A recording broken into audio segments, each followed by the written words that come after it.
What's poppin'?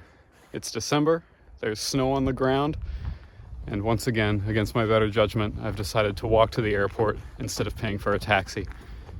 It's less than 2 weeks before I head back home to the States, so this will be my last weekend trip of the term, and it's a big one. I'll be flying up north to Sapporo, the capital of Hokkaido, which is Japan's big northern island. I'll be staying there for 2 nights, and yeah, I expect to see some festive lights, a German Christmas market, and other than that, just wander around the city as per usual. I feel like I say that every time, but it's true. Yeah, I'll see you there. It didn't snow at all in Akita while I was there, right up until December 1st, when it coincidentally just all came down at once, well over a foot of snow over the course of just 1 or 2 days. And for the rest of my time in Japan, that snow never fully melted, which is crazy. I got sat in a smaller plane this time, right next to a big propeller. During my flight, I was able to spot Towada Lake in Aomori from above. I had gone here on a class field trip at the end of October, and the fall colors were certainly picturesque then when I went, but it was still just as beautiful here in the winter from 10,000 feet above. As I got off my flight, I noticed another white dude sitting behind me and recognized him as a fellow international student going to my university. He was another solo traveler, much like myself, which is cool because I think most other students tended to travel in groups more often, and so we quickly became friends on our train ride into town here. Kinda wish I had talked to him sooner, honestly.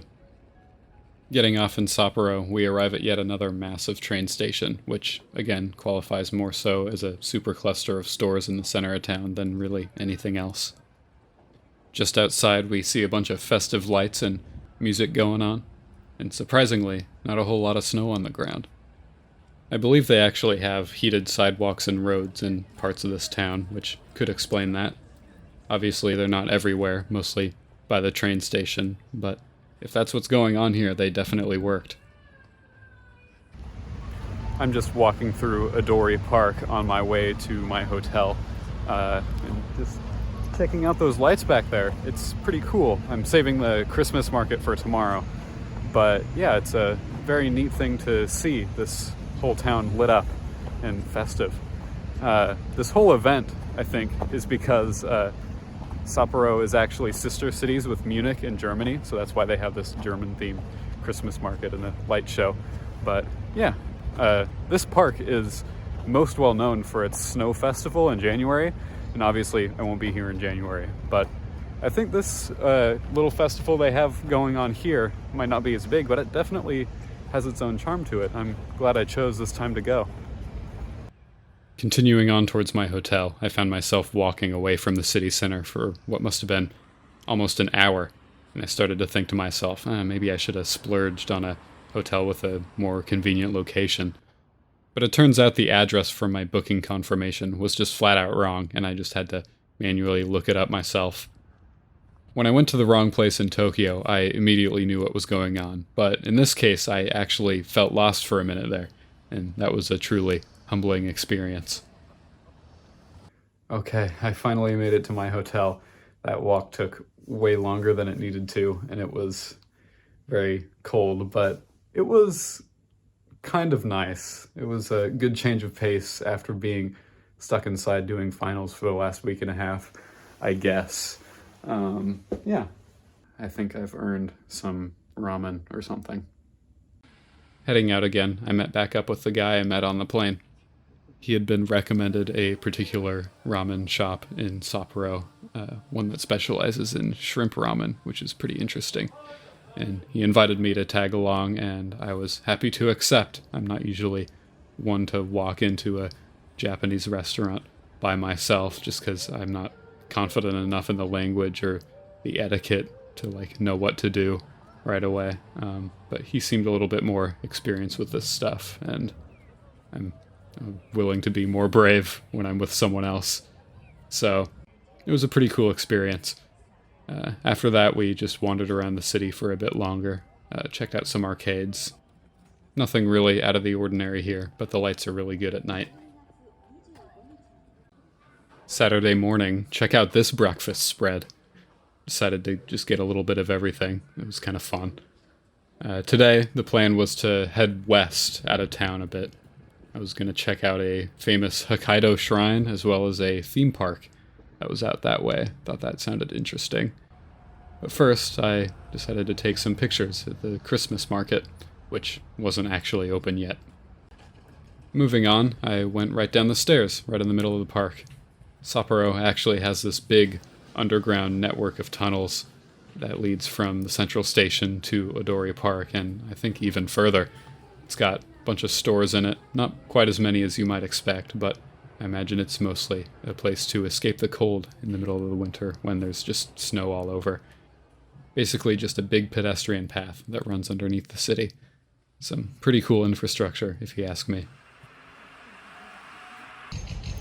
I just got off the train at Maruyama Koen, which, if I'm not stupid, literally translates to Circle Mountain Park. There's my Japanese 101 knowledge coming in full force.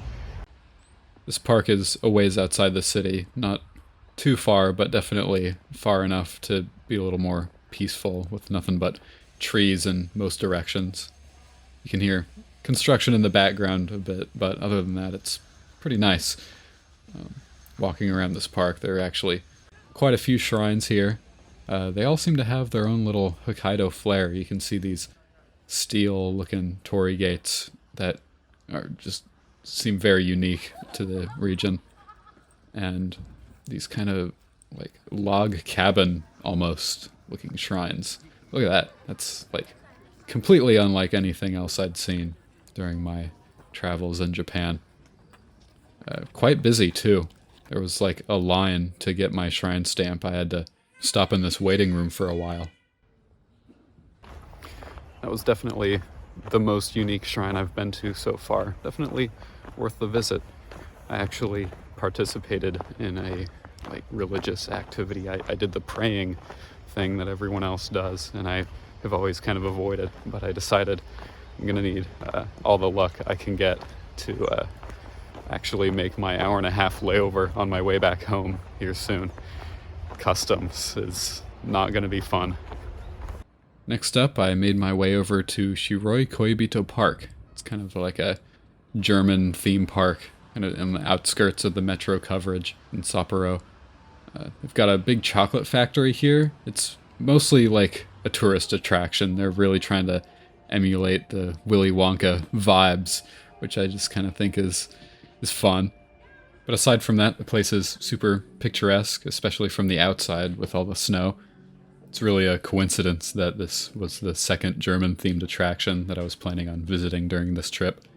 Just thinking about it, Christmas was coming up. I was about to go home. This was really a great opportunity to buy some souvenir chocolates as well. I'm in the small house now. I just went through the chocolate factory tour.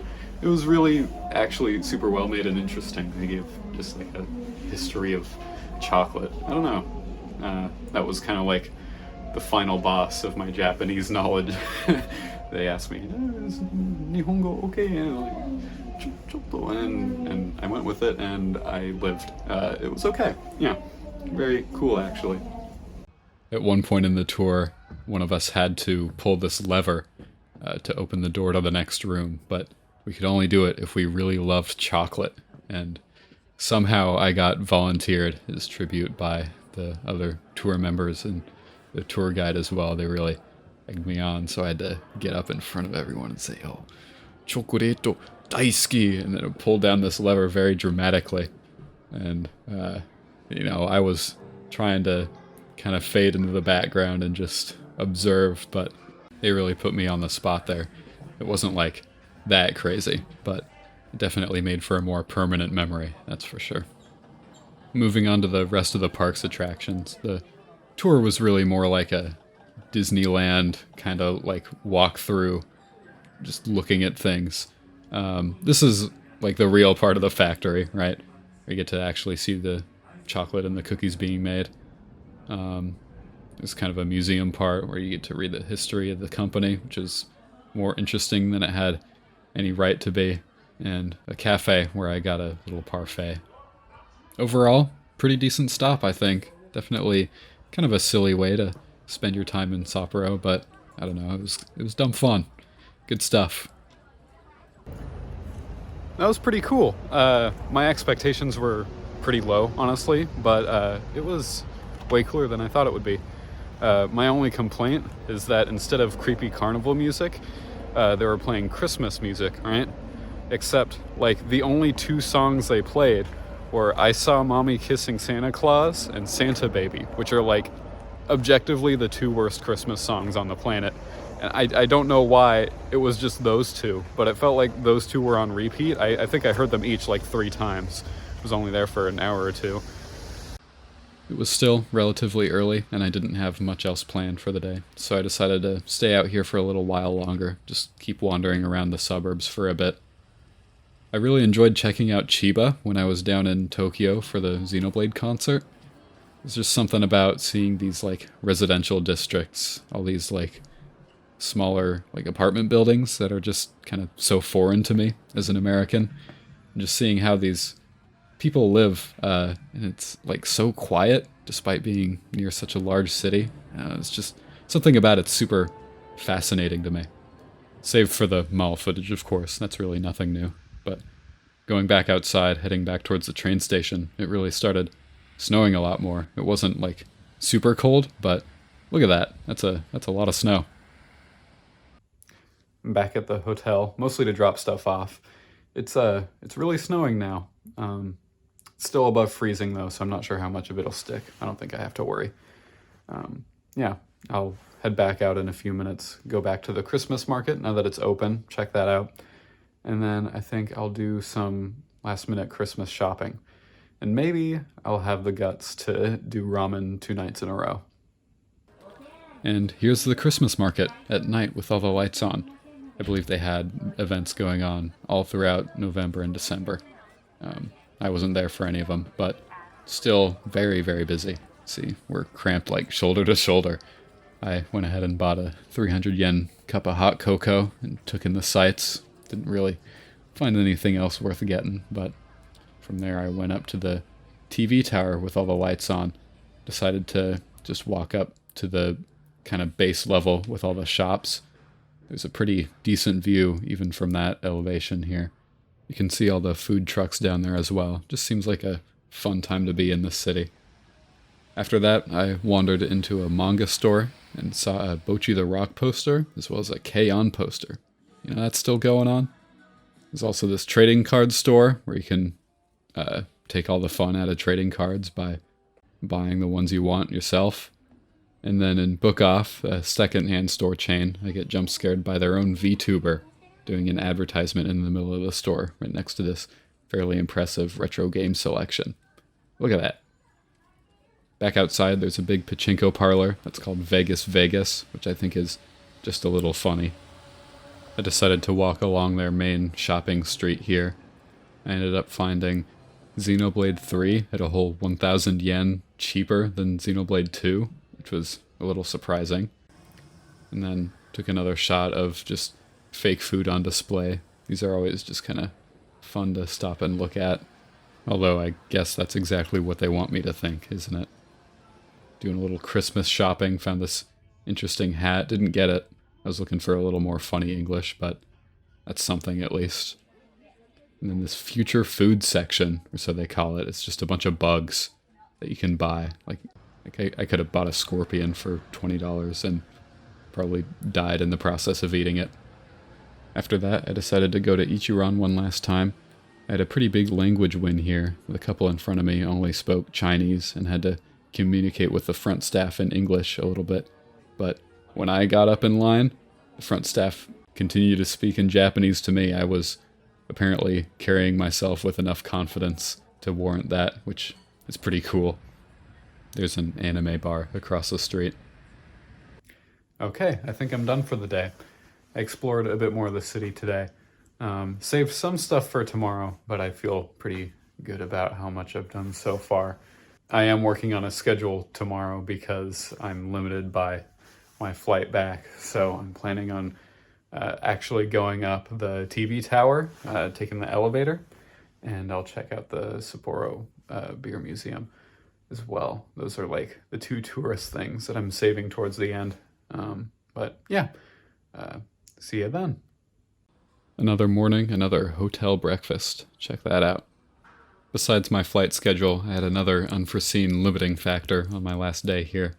And that is, I was almost out of cash. I had like 2,000 yen left, about 15 bucks, which was really not a whole lot considering that most places don't take card. So I had to be a little more frugal today since I promised myself I wouldn't go to another ATM as long as I was in Japan. Luckily, TV tower tickets are cheap, and I got a 360-degree view from that elevator. I was all alone in that thing as well. I'm glad I went in the morning. It was snowing on my way up, but as soon as I got up there, it was totally clear, and I got this incredible view of the city. It's not really all that high up. There's definitely like taller buildings surrounding the TV tower, but this lets you see in pretty good detail what's around you, and I thought it was really cool. Definitely well worth the money. Skipping past a bit of a trek across town, I arrived at the Sapporo Beer Museum. Quite a cool looking building, definitely a big landmark for the city. Inside, I just went through the like free part of the museum, which really just is a bunch of signs and text that talks about the history of the business, which is, again, pretty interesting. It's very similar to what I experienced at that theme park earlier in the video. But it's pretty fascinating, the stories of these Japanese companies navigating through the ups and downs of the 20th century. Just gonna stand in front of whatever this is. That was the Sapporo Beer Museum. Definitely super interesting. I'm no beer enthusiast, but it's a local tourist attraction, so I thought I may as well check it out. I've actually already been to the Guinness factory in Dublin, so that's another beer factory checked off the list, if whatever that means.